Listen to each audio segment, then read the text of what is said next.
চট্টগ্রাম বন্দর কর্তৃপক্ষ ও জেলা প্রশাসন ঘূর্ণিঝড় রিমালের ক্ষয়ক্ষতি কমাতে ব্যাপক প্রস্তুতি নিয়েছে।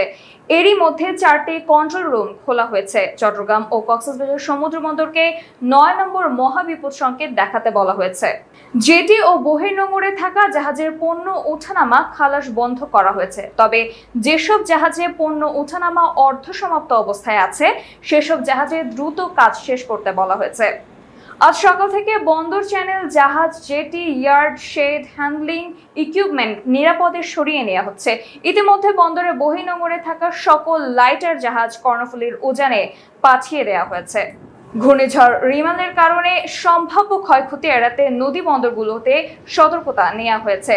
চট্টগ্রাম জেলা প্রশাসন সন্ধ্যা থেকে বিভিন্ন পাহাড়ি এলাকা ও উপকূলে মাইকিং করে মানুষকে নিরাপদে থাকার অনুরোধ জানাচ্ছে। বিশেষ করে নগরীর বায়োজিৎ, বাটালি হিল, লালখানা বাজার, 16 শহর সহ বিভিন্ন পাহাড়ি এলাকায় মাইকিং করা হচ্ছে।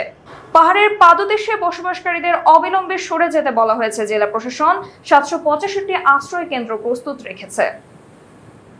ঘূর্ণিঝড় রিমালের আপডেট পেতে চোখ রাখুন খবর সংযোগের ফেসবুক পেজ ও ইউটিউব চ্যানেলে। এতক্ষণ সঙ্গে ছিলাম আমি সামিয়া তাবাসসুম।